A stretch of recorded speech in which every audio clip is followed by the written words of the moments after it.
അപ്പൊ നമ്മൾ വിവാഹം കഴിക്കാൻ വേണ്ടിയിട്ട് തിരഞ്ഞെടുക്കുന്ന പെണ്ണാരാകണം? ത്വയ്യിബത്താകണം. അതാണ് അല്ലാഹ് പറഞ്ഞത്, ത്വയ്യിബത്തായ നിലയിലുള്ള പെണ്ണുങ്ങളെ നീ വിവാഹം കഴിക്കണം. എങ്ങനെ? മസ്ന 2 വേണോ? സുലാസ് 3 വേണോ?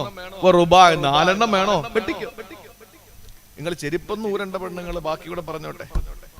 2 3 4 നിങ്ങൾക്ക് കെട്ടാം എന്ന് പറഞ്ഞാൽ നടന്ന് പെണ്ണ് കെട്ട് എന്നല്ല ഇതിന്റെ അർത്ഥം.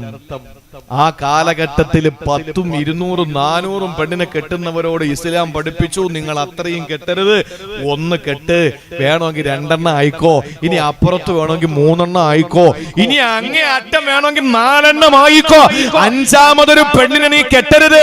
ഈ 2, 3, 4 എന്ന് പറഞ്ഞത് നീതിയോടെ നിനക്ക് അവരെ നോക്കാൻ പറ്റുമെങ്കിലാണ്. ഇല്ലെങ്കിൽ ഫവാഹിദ, ഒരു പെണ്ണിൽ നീ സംതൃപ്തനാകണമെന്ന് ഖുർആൻ. എവിടെയാണ് ഇതിന്റെ അർത്ഥം? എവിടെയാണ് ഇതിൽ മോശമുള്ളത്? ഇസ്ലാം പറഞ്ഞത് 4 കെട്ട്. ഇന്നിപ്പോ ആളുകൾ പറയാ 4 കെട്ട അനുവാദം കൊടുക്കുന്നു, 4 കെട്ട അനുവാദം കൊടുക്കുന്നു. എടാ, ഒരു പെണ്ണ് കെട്ടുന്നതിലും അള്ളാഹു നിയമം വെച്ചു. എന്താ നിയമം എന്നറിയോ? ആഗ്രഹമുണ്ടോ പെണ്ണ് കെട്ടണോന്ന്? നിനക്ക് ആഗ്രഹമുണ്ട്. ആഗ്രഹം മാത്രം പോരാ, ആരോഗ്യമുണ്ടോ? ഉണ്ട്, ആരോഗ്യമുണ്ട്. അത് മാത്രം പോരാ, കയ്യിൽ പൈസ ഉണ്ടാ മഹർ കൊടുക്കാൻ? ഉണ്ട്. എന്നാ നീ പോയി പെണ്ണ് കെട്ട്. അള്ളാഹുവേ, എനിക്ക് ആരോഗ്യമുണ്ട്, ആഗ്രഹമുണ്ട്, പക്ഷെ മഹർ കൊടുക്കാനൊന്നുമില്ല എന്ന് നീ അധ്വാനിക്ക് പോയി പൈസ ഉണ്ടാക്കിയിട്ട് പെണ്ണ് കെട്ടിയാ മതി. ഇനി പൈസയൊക്കെ ഉണ്ട്, ആഗ്രഹമില്ല, പിന്നെ എന്തിനാ നീ പെണ്ണ് കെട്ടുന്നത്? ഇനി ആഗ്രഹമുണ്ട്, പൈസയുണ്ട്, പക്ഷേ ആഗ്രഹവും പൈസ ഒക്കെ എന്റെ കയ്യിലുണ്ട്, ആരോഗ്യമില്ല, എന്നാലും നീ പെണ്ണ് കെട്ടരുത്. എന്ത് വേണം? നിനക്ക് ഈ പറയുന്നതിൽ ഏതെങ്കിലും ഒന്നിൽ ഷർത്തൊക്കാതെ വന്നാൽ നീ മര്യാദയ്ക്ക് ആ പള്ളിക്കകത്ത് കയറി നോമ്പും പിടിച്ചിരിക്കണമെന്ന് നബി മുഹമ്മദ് മുസ്തഫ ഫഅലൈഹി ബിസ്സൗം. നീ നോമ്പ് പിടിച്ചുകൊണ്ട് നീ വീട്ടിനകത്ത് അടങ്ങി കഴിയണം. അത് നിനക്ക് നിന്റെ വികാരത്തിൽ നിന്ന് നിന്നെ മാറ്റിക്കളയുന്ന ഒരു പ്രക്രിയയാണ്. നോമ്പ് പിടിച്ച് നീ ഇബാദത്തെടുത്ത് നീ നിന്റെ വികാരത്തിൽ നിന്ന് മാറി നിൽക്കണം. ആരോഗ്യമില്ലെങ്കിലും കൊടുക്കാം മഹർ നിന്റെ കയ്യിലില്ലെങ്കിലും. ഇത് പറയുന്ന മുസ്ലിമീങ്ങളോട്, ഇസ്ലാമിനോട് പറയാണ്, നടന്ന് പെണ്ണ് കെട്ടാൻ ഇസ്ലാം അനുവാദം കൊടുക്കുന്നു എന്നല്ല. 100ഉം 200ഉം കെട്ടി സമൂഹത്തിന്റെ മുമ്പിൽ വന്നിട്ട് പറഞ്ഞു അരുത്, അങ്ങ് അറ്റം പോയ 4. ഈ 4 പറയുന്നത് തന്നെ നിനക്ക് നീതിയോടുകൂടി, നീതി എന്ന് പറഞ്ഞാലേ നിസ്സാര കാര്യമല്ല. ഒളിച്ചു പോയി പെണ്ണ് കെട്ടുന്നവരെ സൂക്ഷിക്കണം. അറിയില്ലാന്ന് പറഞ്ഞിട്ട് ഇവിടെ ഒരു പെണ്ണ് വേറെ എവിടെയെങ്കിലും പോയി ഒരു പെണ്ണ് കെട്ടിയാൽ സൂക്ഷിക്കണം. രാത്രി ഓഹരിച്ചു കൊടുക്കുന്നതിൽ നിങ്ങൾ തുല്യത കാണിക്കണം. രാത്രി ഓഹരിച്ചു കൊടുക്കുന്നതിൽ, കഴിക്കുന്ന ഫുഡിൽ ഒരു പെണ്ണിന്റെ വീട്ടിൽ വേളയും മറ്റൊരുത്തിയുടെ വീട്ടിൽ വാളയും വാങ്ങിക്കൊടുത്താലും നീ അള്ളാഹുവിന്റെ മുമ്പിൽ സമാധാനം പറയേണ്ടി വരും. ഒരു സംശയമില്ല. ഒരുത്തിയുടെ വീട്ടിൽ ചൂരയും മറ്റൊരുത്തിയുടെ വീട്ടിൽ പാരയും വാങ്ങിക്കൊടുത്താലും നിനക്ക് പ്രശ്നമാണ്. നീ നീതിയോടുകൂടി നീ വർത്തിക്കണം. കഴിക്കുന്ന ഭക്ഷണത്തിലും കിടക്കുന്ന കിടക്കയിലും നീ അവൾക്ക് കൊടുക്കുന്ന മറ്റുള്ള സൗകര്യങ്ങളിലൊക്കെ നീതി പുലർത്താൻ നിനക്ക് കഴിയോ? എന്നാൽ മാത്രമേ നീ ഒന്നിനപ്പുറത്തിനെ പറ്റി ചിന്തിക്കാൻ പാടുള്ളൂ. ഇല്ലെങ്കിൽ ഫവാഹിദ, ഒരെണ്ണത്തിൽ നീ ഉറപ്പിക്കണം, നീ അത് അവസാനിപ്പിക്കണമെന്ന് വിശുദ്ധ ഖുർആൻ. നമ്മുടെ വിഷയം അതല്ല. എങ്ങനെയുള്ള പെണ്ണാകണം? ഫംഗിഹൂ മാ താബലകും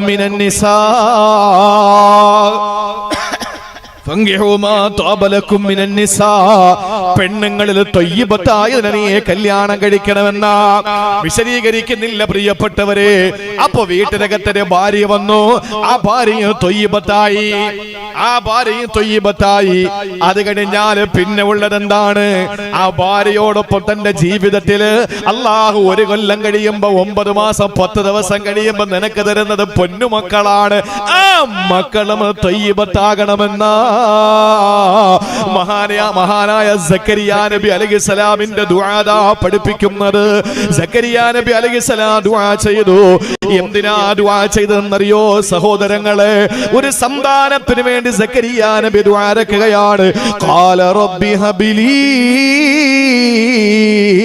മിൻ ലദുങ്ക ദുർരിയതൻ ത്വയ്യിബാ. പടച്ചവനെ ത്വയ്യിബത്തായ സന്താനത്തെ എനിക്ക് തരണേ അല്ലാ. അവിടെയും ത്വയ്യിബത്തിനെയാണ് പറഞ്ഞത്. വീട് ത്വയ്യിബത്തായ പോരാ, നാട് ത്വയ്യിബത്തായ പോരാ, മണ്ണ് ത്വയ്യിബത്തായ പോരാ, വൃക്ഷങ്ങൾ ത്വയ്യിബത്തായ പോരാ, വ്യക്തിത്വം ത്വയ്യിബായ പോരാ, കഴിക്കുന്ന ആ ഭാര്യ ത്വയ്യിബത്തായ പോരാ, സന്താനങ്ങളും അങ്ങനെ ആകണം. അതുകൊണ്ടാണ് ദുആ ചെയ്തത്, റബ്ബി ഹബിലി മിൻ ലദുങ്ക ദുരിയതൻ ത്വയ്യിബാ. പടച്ചവനെ ത്വയ്യിബത്തായ ഒരു ദുരിയത്തിനെ എനിക്ക് തരണേ അല്ലാ. ഇന്ന് മക്കൾ പിഴച്ചു പോകുമ്പോൾ ദ്വാരക്കുന്നു അല്ലേ? എപ്പോഴാ ദ്വാരക്കേണ്ടത്? എപ്പോഴാ ദ്വാരക്കേണ്ടത്? ദുആ ചെയ്യേണ്ടതും മക്കള് പിഴച്ചു പോകുമ്പോ ആ മക്കളെ കൈ പിടിച്ചിട്ട് നേരെ കൊണ്ടുവന്ന് ഉസ്താദിന്റെ മുമ്പിൽ എത്തിയിട്ട് പറയുന്നു, ഉസ്താദേ നിങ്ങൾ എങ്ങനെയെങ്കിലും ഒന്ന് ദ്വാരന്ന് നന്നാക്കിത്ത, നിങ്ങളൊരു നൂലെങ്കിലും ഓതി കൊടുത്തിട്ടൊന്ന് നന്നാക്കിത്ത. ഇത് പറയേണ്ടത് മക്കള് കഞ്ചാവ് വെച്ച് നടക്കുന്ന പ്രായത്തിലല്ല. അടക്കയാണെങ്കിൽ നമ്മുടെ ഈ അരയിൽ വെക്കാം, പക്ഷെ അടക്ക മരമായ പിന്നെ വെക്കാൻ പറ്റൂല എന്ന് പറഞ്ഞാലും മക്കള് പിഴച്ചിട്ടല്ല ദ്വാരക്കേണ്ടത്. സക്കരിയ നബി ദ്വാരന്നത് എപ്പോഴാണ്?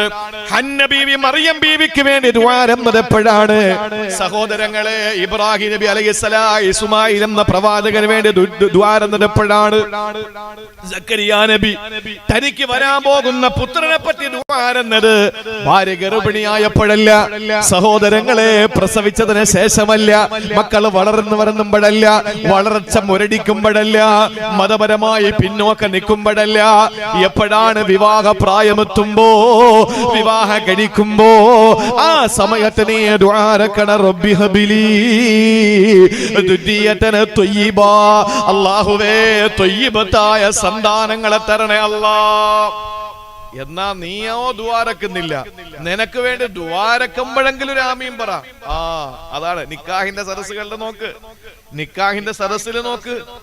പുതിയാപ്പിളയെ കൊണ്ടിരുത്തിയിട്ട് എല്ലാം കഴിഞ്ഞ് കബുൽത്തും അതുപോലെ തന്നെ കബൂലും ഈജാബും ഒക്കെ കഴിഞ്ഞ് എല്ലാം കഴിഞ്ഞിട്ട് ഞാൻ നിങ്ങളുടെ മകളെ പിന്നെ എന്റെ മകളെ നിങ്ങൾക്ക് വിവാഹം കഴിപ്പിച്ച് തന്നിരിക്കുന്നു എന്നൊക്കെ പറഞ്ഞു സല്ലല്ലാഹു തആല വസല്ലം എല്ലാം പറഞ്ഞിട്ട് ഫാത്തിഹ ഫാത്തിഹ അടിച്ചിട്ട് ഫാത്തിഹയും ഇഖ്ലാസും മുഅവ്വദത്തൈനിയും ഒക്കെ ഓതിയിട്ട് ഖതീബ് ദുആരക്കും.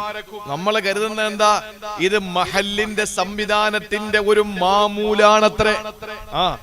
ദുആ ചെയ്യാതെ ഇമാമ് സദസ്സിൽ എഴുതി വന്നു നോക്കട്ടെ.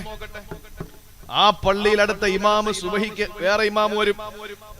നിക്കാഹിന്റെ വേദിയിൽ നിന്ന് ഇമാമ് ദുആരക്കാതെ ഇറങ്ങി വന്നു നോക്കട്ടെ, എന്താ സംഭവിക്കുക? ആ പള്ളിയിൽ വേറെ ഇമാമാകും. നീ അങ്ങനെ അല്ലെങ്കിൽ വേറെ ഏതെങ്കിലും വകുപ്പിന്റെ പള്ളിയായിരിക്കണം. ഈ അടുത്ത സമയത്ത് പറഞ്ഞ ഒരു നിക്കാഹിന് വിളിച്ചൊരു സഹോദരൻ, ഞാൻ പറഞ്ഞു ഞാൻ ഉണ്ടാവൂല. അവൻ പറഞ്ഞു ഒന്ന് വന്നെങ്കിൽ കൊള്ളാം. ഞാൻ പറഞ്ഞു ഞാൻ ഉണ്ടാവുമെങ്കിൽ വരാന്ന് പറഞ്ഞു. അപ്പൊ പിറ്റേന്ന് തന്നെ വിളിച്ചിട്ട് പറഞ്ഞു നിങ്ങൾ ഇല്ലാത്ത തന്നെ നന്നായി, ആകെ പ്രശ്നമായി. ഞാൻ എന്തു പറ്റി? അവര് ദുആ ചെയ്യാത്ത കൂട്ടരാ. അവര് ഈ നിക്കാഹ് കഴിഞ്ഞിട്ട് എനിക്ക് ഒരറ്റ പോക്ക്, ഒരറ്റ ഓട്ടം. അവര് പുതിയാപ്പിളക്ക് പിന്നെ ഈ ദുആരെന്നാൽ എന്ത്, ചെയ്തില്ലെങ്കിൽ എന്ത്? എടാ നീയോ ദുആരക്കുന്നില്ല, റബ്ബി ഹബിലി ദുരിയതൻ ത്വയ്യിബ, നീ ദുആരക്കുന്നില്ല. എന്നാൽ നിനക്ക് വേണ്ടിയിട്ടല്ലേ ഇമാം ദുആരക്കുന്നത്? അല്ലാഹുവേ അല്ലാഹുമ്മ ഖ്രിജ് ലഹുമാ ദുരിയതൻ ത്വയ്യിബതൻ തൻഫഉ ലഹുമാ ഫിദ്ദുനിയ വൽ ആഖിറ, ആഖിറത്തിലും ദുനിയാവിലും ഉപകരിക്കുന്ന മക്കളെ നീ കൊടുക്കണേ ഈ രണ്ട് ദമ്പതികൾക്ക് എന്ന് പറഞ്ഞ് ദുആരക്കുമ്പോൾ ഏവ ഇങ്ങനെ ആരൊക്കെ വന്നു ആരൊക്കെ വന്നില്ല വായി നോക്കി ഇങ്ങനെ ഇരിക്കായിട്ട് പിന്നെ ഷൂവും കോട്ടൊക്കെ ഇട്ടിട്ട് ഏവ ഇരുന്ന ആമീൻ ആത്മാർത്ഥ. നീയോ ചെയ്യുന്നില്ല, നിനക്ക് വേണ്ടി ചെയ്യുമെങ്കിൽ ഒരു ആമീനെങ്കിലും പറഞ്ഞൂടെ? ഇത് ഇങ്ങനെയാണ് ദുആരക്കുന്നതെന്ന് അറിയണ്ടേ? എനിക്ക് എന്റെ ഭാര്യയും ഞാൻ ഭാര്യയെ സ്വീകരിക്കാൻ പോകുന്ന ഇന്നത്തെ ദിവസത്തിൽ എനിക്കുണ്ടാകുന്ന അല്ലെങ്കിൽ ഞങ്ങളുടെ രാത്രികളിൽ ഞങ്ങൾക്ക് റബ്ബ് തരാൻ പോകുന്ന കുഞ്ഞ് സന്തോഷമുള്ള അനുഗ്രഹീതനായ കുഞ്ഞാകാൻ വേണ്ടിയിട്ടാണ് ഈ മൊയ്ലിയാരെ ദുആരക്കുന്നത് എന്ന സാമാന്യ ഓർമ്മയെങ്കിലും ബോധമെങ്കിലും ചെറുപ്പക്കാർക്ക് വേണ്ടേ? അതുകൊണ്ട് പള്ളികളിൽ കൃത്യമായി കല്യാണത്തിന് മുമ്പ് അവർക്ക് വിവാഹവുമായി ബന്ധപ്പെട്ട നല്ലൊരു ക്ലാസ് കൊടുക്കാനുള്ള സംവിധാനങ്ങൾ ഉണ്ടാക്കണം. പള്ളികൾ വെറും ബാങ്ക് വിളിക്കാനും നിസ്കരിക്കാനും മാത്രമാക്കിയ പോരാ.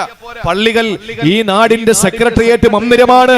ഈ കുറക്കോട് എന്ന് പറയുന്ന ഈ മുള്ളിക്കാടുള്ള ഏതെങ്കിലും ഒരു പാവപ്പെട്ട ഹിന്ദു പട്ടിണി കിടന്നാൽ, ഒരു ക്രിസ്ത്യാനി പട്ടിണി കിടന്നാൽ, ഒരു മുസ്ലിം പട്ടിണി കിടന്നാൽ അവർക്ക് അവർക്ക് നാളെ എന്ത് സൗകര്യം ചെയ്തു കൊടുക്കാമെന്നതിനെ പറ്റി ആലോചിക്കേണ്ട ഇസ്ലാമിന്റെ ഈ നാടിന്റെ സെക്രട്ടേറിയറ്റ് മന്ദിരമാണ് ഈ കാണുന്ന പള്ളി. ആ പള്ളിക്കകത്ത് വെച്ച് ഇവിടത്തെ ദാരിദ്ര്യ നിർമ്മാർജ്ജനം മദീന പള്ളിയിൽ ഹബീബായ നബി തങ്ങൾ പിരിവെടുത്തിട്ടുണ്ട്. വിശദീകരിക്കാൻ സമയമില്ല. അപ്പൊ ഒരു പള്ളി എന്ന് പറയുന്നത് കേവലം നമസ്കാരത്തിനും ബാങ്കിനും മാത്രമല്ല. പള്ളികൾ ഒരു നാടിന് ആവശ്യമായ എല്ലാം ഉണ്ടാവണം. ആദം നബി അലൈഹിസ്സലാമിന് ഹവ്വാ റളിയല്ലാഹു തആല അന്നയ്ക്കും കൂടി മക്കൾ അല്ലാഹു തആല കൊടുത്ത് എത്രയെന്നറിയോ? എത്ര കൊടുത്തു? ആദ്യത്തെ പ്രസവത്തില് ഒരാണും ഒരു പെണ്ണും, അടുത്ത പ്രസവത്തിൽ ഒരാണും ഒരു പെണ്ണും. അള്ളാഹുവിന്റെ തീരുമാനം വന്നു, ആദ്യത്തെ പ്രസവത്തിലെ ആണ് രണ്ടാമത്തെ പ്രസവത്തിലെ പെണ്ണിനെ കല്യാണം കഴിക്കണം. ഇനിയിപ്പോ എല്ലാ മനുഷ്യരെയും ഹവ്വാ ബീവിക്ക് പ്രസവിക്കാൻ പറ്റൂലല്ലോ, സന്താന ഉത്പാദനമല്ലേ. അപ്പൊ അതുകൊണ്ട് മക്കളിലൂടെ ഇനി സന്താനങ്ങൾ ഉണ്ടാക്കട്ടെ. 20 മക്കളാണ് 20 മക്കളാണ് എന്റെ പ്രിയപ്പെട്ട സഹോദരങ്ങളെ. ഹവ്വാ ബീവി റളിയല്ലാഹു അൻഹ ആദം നബി അലൈഹിസ്സലാമിന്റെ സന്താനങ്ങൾ വീണ്ടും സന്താന ഉത്പാദനം നടത്തി. അങ്ങനെയാണ് ഇവിടുത്തെ എല്ലാ മനുഷ്യരുണ്ടായത്. മുസ്ലിങ്ങൾ മാത്രമല്ല, എല്ലാവരും. അപ്പൊ ഈ വിവാഹത്തില് സുന്ദരിയായ തന്നോടൊപ്പം ജനിച്ച പെണ്ണിനെ തനിക്ക് വേണമെന്നൊരു ആഗ്രഹം തോന്നി. എന്നാൽ അള്ളാന്റെ നിയമം വന്നു, ഇല്ല, നിന്റെ കൂടെ പ്രസവിക്കപ്പെട്ട പെണ്ണിനെ നീ കെട്ടാൻ പറ്റൂല. അടുത്ത പ്രസവത്തിലുള്ള പെണ്ണിനെ നീ കെട്ട്, നിന്റെ കൂടെ പ്രസവിക്കപ്പെട്ട പെണ്ണിനെ അവനും കല്യാണം കഴിക്കട്ടെ. അങ്ങനെ കാബീല് പറഞ്ഞു പറ്റില്ല. ഹാബീല് അനുസരണയുള്ള അള്ളാഹുവിനെ വഴിപ്പെട്ട് ജീവിക്കുന്ന ഒരു മനുഷ്യനും കാബീല് ധിക്കാരിയായ മോനുമായിരുന്നു. കുടുംബത്തിൽ അങ്ങനെ ഒരെണ്ണം കാണുമല്ലോ ഇവിടെ. അപ്പൊ അങ്ങനെ അള്ളാഹുവിന്റെ തീരുമാനം വന്നു, ആ മകളെ വിവാഹം കഴിക്കാൻ, അല്ലെങ്കിൽ തന്റെ കൂടപ്പറപ്പിനെ സുന്ദരിയായ പെണ്ണിനെ അവൻ തട്ടിക്കൊണ്ടുപോകുമെന്ന് പറഞ്ഞിട്ട് ആദ്യത്തെ കൊല നടക്കാൻ. ആദ്യത്തെ കൊല നടന്നത് എവിടെയാ? ആദ്യത്തെ മനുഷ്യൻ തന്നെ കൊല ചെയ്തു. അതും എന്തിനാണ്? പെണ്ണിന് വേണ്ടി. അതും എന്തിന്? അസൂയയുടെ പേരിൽ. അങ്ങനെ അവസാനം എന്ത് ചെയ്തു? അള്ളാഹുവിന്റെ തീരുമാനം വന്നു, നിങ്ങൾ ഖുർബാന അർപ്പിക്കും, നേർച്ച അർപ്പിക്കും. ഖുർബാൻ എന്ന് ഖുർആൻ പറഞ്ഞതാ. ഇത് ഖറബ ഖുർബാൻ, അങ്ങനല്ലേ സാർ? ഖുർബാൻ എന്ന് അള്ളാഹ് പറഞ്ഞ വാക്കാ. അപ്പൊ ഖുർബാന അർപ്പിക്കണം. കാബീലിന്റെ ജോലി എന്തെന്നറിയോ? പച്ചക്കറിയാ. പച്ചക്കറി പിന്നെ കൃഷി ചെയ്യുക, അതാണ്. ഹാബീലിന്റെ ജോലി ആട് കൃഷിയാണ്, ആടിനെ പരിപാലിക്കുക എന്നുള്ള ജോലിയാണ്. ഹാബീൽ എന്ത് ചെയ്തു? ഖുർബാന വെക്കുക, നിങ്ങൾ രണ്ട് നേർച്ച നടത്തുക. ആടെ നേർച്ച സ്വീകരിക്കോ, അവർക്ക് ആ പെണ്ണിനെ കെട്ടാം. അപ്പൊ എന്ത് ചെയ്തു? ഹാബീല് നല്ല ഒരാടിനെ നോക്കി, തന്റെ ആട്ടിൻ പറ്റങ്ങളിൽ നല്ല ഒരാടിനെ നോക്കിയിട്ട് ആ ആടിനെ നേർച്ചയർപ്പിച്ചു. രണ്ടാമത് കാബീൽ എന്ത് ചെയ്തു? നേർച്ചയല്ലേ, ഞാൻ തിന്നുന്നതല്ലല്ലോ, മറ്റുള്ളവർക്ക് കൊടുക്കണേല്ലേ. തൊയ്യിബത്തല്ലാത്ത പച്ചക്കറിയില് ചീഞ്ഞു നാറിയ വെണ്ടയ്ക്ക, നശിച്ചു തീരാറായ അമരയ്ക്ക, ഇതെല്ലാം കൊണ്ടുവന്ന് നേർച്ചയർപ്പിച്ചു. സ്വീകരിച്ചത് ഹാബീലിന്റെ ആട്, അള്ളാഹു തള്ളിയത് കാബീലിന്റെ പച്ചക്കറി. തൊയ്യിബത്തല്ലാത്തതിനെ അള്ളാഹ് തള്ളി, തൊയ്യിബായതിനെ അള്ളാഹ് സ്വീകരിച്ചു. ആ സമയത്ത് എന്റെ പ്രിയപ്പെട്ട സഹോദരങ്ങളെ, ഈ നേർച്ച, ഈ ധനം ചെലവഴിച്ചതിൽ ഏറ്റവും നല്ലതിനെ അള്ളാഹ് സ്വീകരിച്ചു. അതാണ് അള്ളാഹ് പറഞ്ഞത് അൻഫിഖൂ മിമ്മാ അൻഫിഖൂ മിൻ ത്വയ്യിബാതി മാ കസബതും. നിന്റെ സമ്പാദ്യത്തിൽ നിന്ന് നല്ലതാണ് ചെലവഴിക്കേണ്ടത്. നിന്റെ സമ്പാദ്യം നല്ലതാകണം, നീ ചെലവഴിക്കുന്നത് നല്ലതാകണം. അതുമായി, സമ്പാദ്യവുമായി എന്റെ പ്രിയപ്പെട്ടവരെ ഇനി കഴിക്കണമല്ലോ. ആ കഴിക്കുന്ന വിഷയത്തിൽ ഇവിടെ മാത്രമാണ് നമ്മുടെ ചർച്ചയുള്ളത്. ഈ പറയാൻ പോകുന്ന വിഷയത്തിൽ മാത്രമാണ് ചർച്ചയുള്ളത്.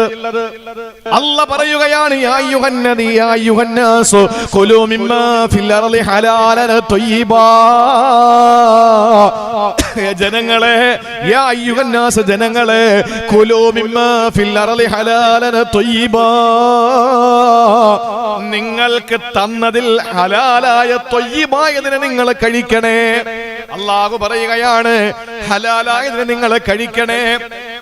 ഹലാലായതിനെ മാത്രമേ നമുക്ക് കഴിക്കാൻ പാടുള്ളൂ, ഹറാമായതിനെ കഴിക്കാൻ പാടില്ല. ഇത് ഇസ്ലാമിന്റെ നിയമമാണ്. ഇത് മുസ്ലിങ്ങളെ വിളിച്ച് പറഞ്ഞതല്ല. അവിടെയാണ് നമ്മൾ ചിന്തിക്കേണ്ടത്. ഹൈന്ദവ സഹോദര, നീ എന്താണ് കഴിക്കേണ്ടത്? ക്രൈസ്തവ സഹോദര, നീ എന്താണ് കഴിക്കേണ്ടത്? യാ അയ്യുഹല്ലദീന ആമനൂ എന്നല്ല വിളിച്ചത്. യാ അയ്യുഹന്നാസു, മനുഷ്യരെ മനുഷ്യരെ മനുഷ്യരെ, ചുടുനീണ സിരകളിലൂടെ ഓടുന്ന മൂക്ക് കീപ്പോട്ടുള്ള മനുഷ്യരെ, ആദമിന്റെ മക്കളെ, കൊലോ, നിങ്ങൾ തിന്നണേ, മിമ്മാ ഫിൽ അർളി ഹലാലൻ ത്വയ്യിബാ, പരിശുദ്ധമായ ഹലാലായതിനെ നിങ്ങൾ തിന്നണേ എന്ന് പറഞ്ഞാൽ ഉസ്താദും മന്ത്രിച്ച് ഊതിയതെന്നല്ല അർത്ഥം. പിന്നെന്താണ്? നിങ്ങളെ ഹലാലായ ത്വയ്യിബായത് കഴിക്കണമെന്ന് പറഞ്ഞാൽ അതിന്റെ അർത്ഥം എന്താണ്? പിടിച്ചു പറിക്കാത്ത സാധനമെന്ന്.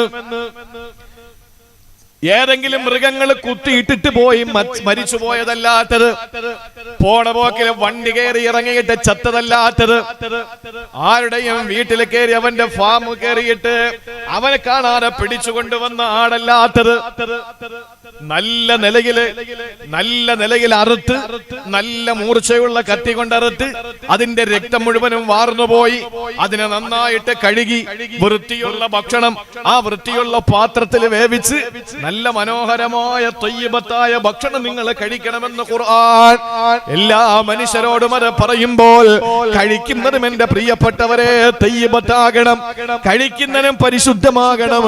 സഹോദര, അങ്ങനെ കഴിച്ചുകൊണ്ട് നമ്മളെ ജീവിതത്തിലേക്ക് നമ്മൾ ഇറങ്ങുമ്പോ നമ്മുടെ ഓരോരുത്തരുടെയും ജീവിതവും ത്വയ്യിബാകണം. ഞാൻ അവസാനിപ്പിക്കുകയാണ്. നമ്മുടെ ജീവിതവും ത്വയ്യിബാകണം. എങ്ങനെയാകണമെന്ന് അല്ലാഹ് പറയുകയാണ്. മൻ അമില സാലിഹൻ മിൻ ദക്കരിൻ ഔ ഉൻസാ വഹുവ മുഅ്മിനുൻ ഫലനുഹ്യിയന്നഹു ഹയാതൻ ത്വയ്യിബാ. അല്ലാഹുവിന്റെ വിശുദ്ധമായ ഖുർആൻ പറയുകയാണ്, മൻ അമില സാലിഹൻ, ആര് സൽക്കർമ്മം ചെയ്യുന്നുണ്ടോ, മിൻ ദക്കരിൻ, ആണാകട്ടെ, ഉൻസാ, പെണ്ണാകട്ടെ, അവര് സൽക്കർമ്മം ചെയ്യുന്നുണ്ട്. സൽക്കർമ്മം മാത്രം ചെയ്താ പോരാ. എത്ര എംപിമാര് നോമ്പ് പിടിക്കുന്നുണ്ട്, എത്ര MLA-മാര് നോമ്പ് പിടിക്കുന്നുണ്ട്. അമല് ചെയ്തെന്ന് പറഞ്ഞിട്ട് കാര്യമില്ല. പക്ഷെ ഒരു ഡിമാൻഡ് കൂടിയുണ്ട്. മന അമില സാലിഹൻ, ആരെങ്കിലും സൽപ്രവൃത്തി ചെയ്താൽ മിന ദക്കരിന്, ആണാകട്ടെ, ഉൻസാ, പെണ്ണാകട്ടെ, വഹുവ മുഅ്മിനുൻ, അവൻ സത്യവിശ്വാസിയാണെങ്കിൽ, അവൻ അല്ലാഹുവിൽ വിശ്വാസമുണ്ടെങ്കിൽ, ഫലനുഹ്യിയന്നഹു ഹയാതൻ ത്വയ്യിബാ,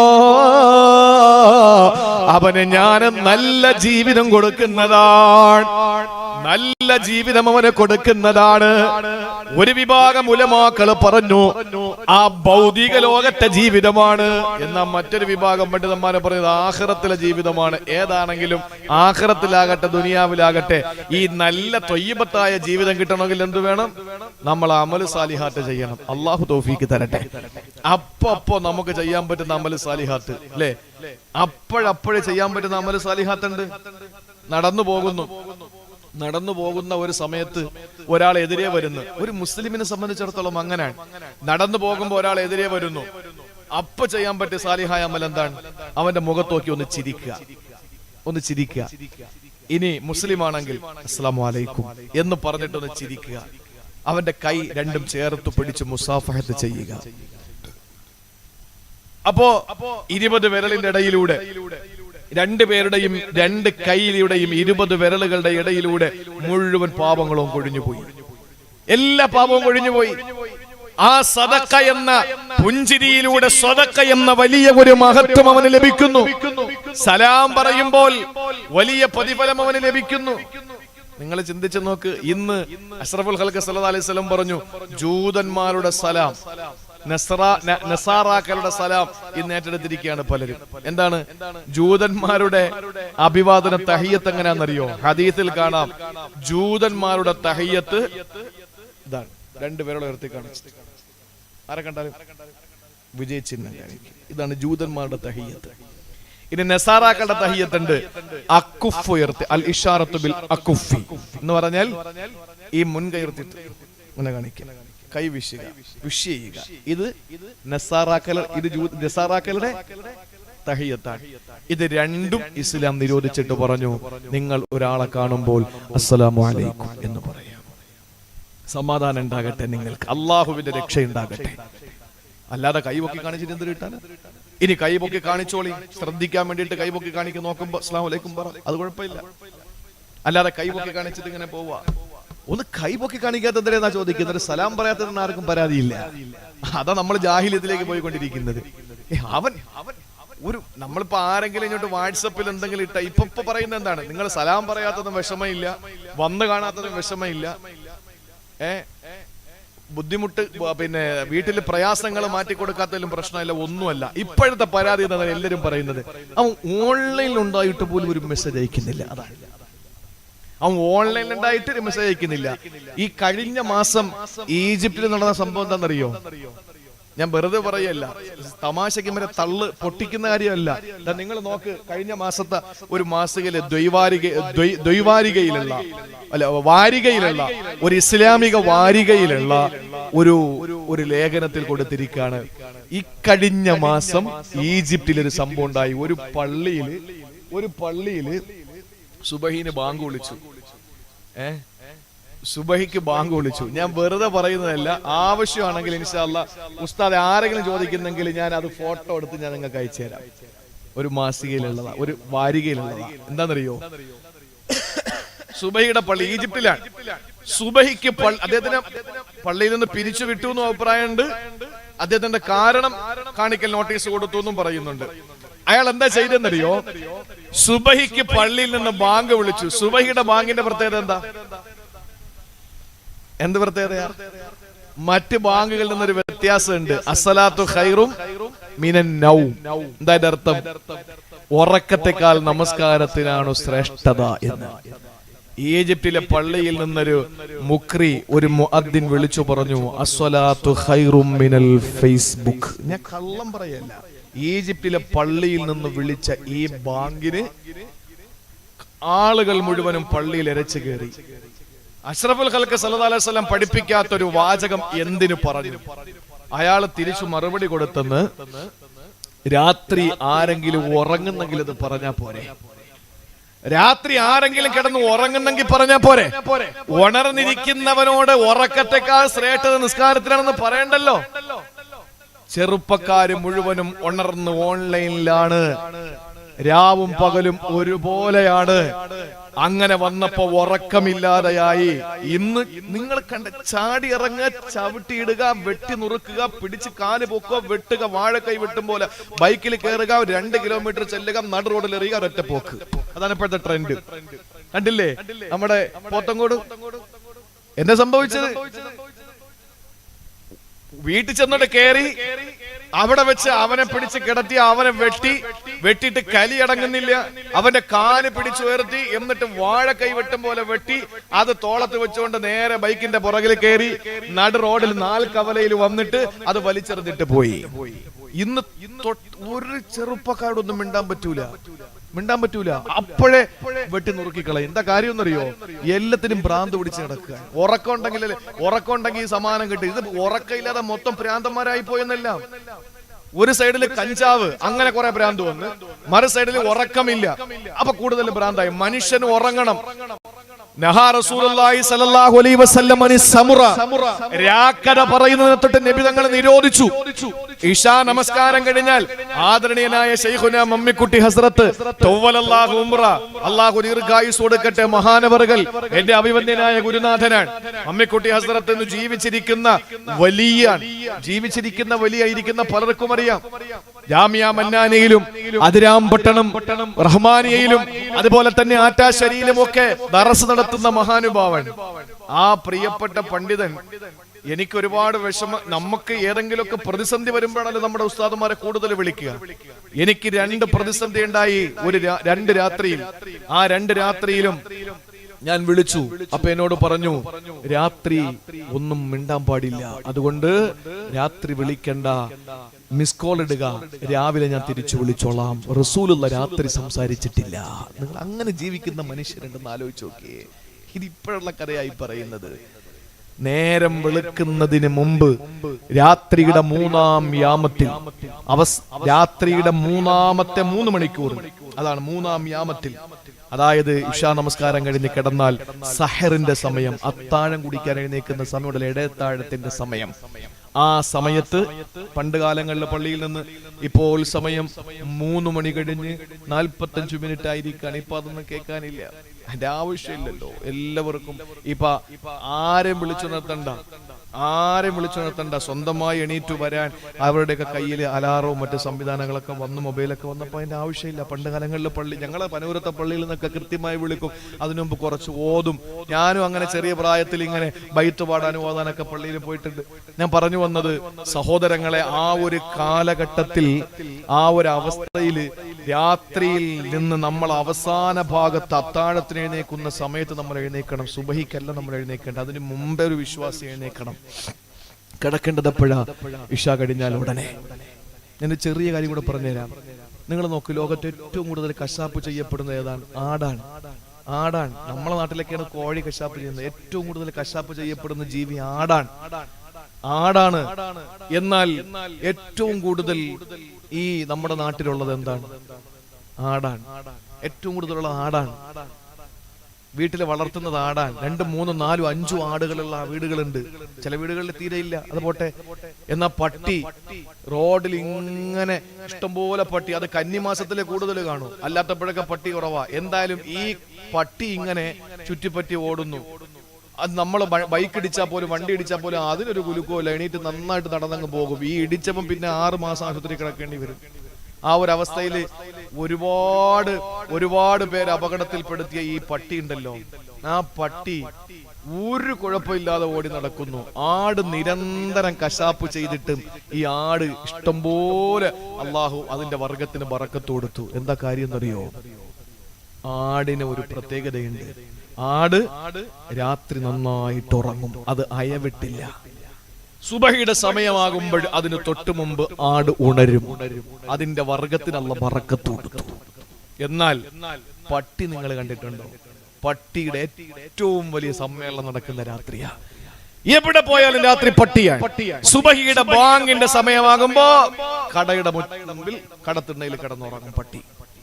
അപ്പൊ സുബഹി വരെ ഫേസ്ബുക്കിൽ കളിച്ചിട്ട് ബാങ്ക് കേൾക്കാറാകുമ്പോ ഉറങ്ങുന്നവന്റെ അവസ്ഥ ബറക്കത്തുണ്ടാവോ ഇല്ലേ?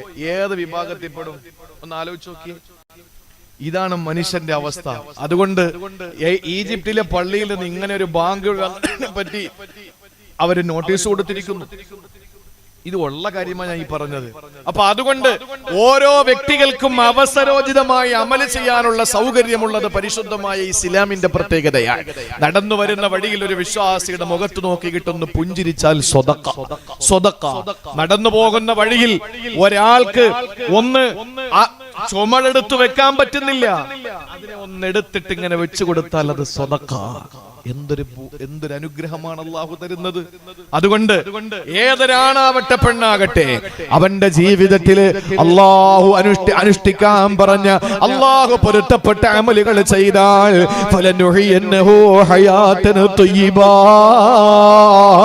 അവന് പരിശുദ്ധമായ ജീവിതം കൊടുക്കുമെന്നാണ്. അങ്ങനെ പരിശുദ്ധ ജീവിതം നേടിയാൽ ഇവിടെ ആണുങ്ങളും പെണ്ണുങ്ങളും തൊയ്യിബീങ്ങളായി മാറും. ഇത്രയുണ്ടെങ്കിൽ ഈ നാട്ടിലുള്ള ആളുകൾ മുഴുവനും തൊയ്യിബീങ്ങളായി മാറും, പെണ്ണുങ്ങൾ തൊയ്യിബാത്തുകളായി മാറും. അള്ളാഹു അങ്ങനെ ആക്കട്ടെ.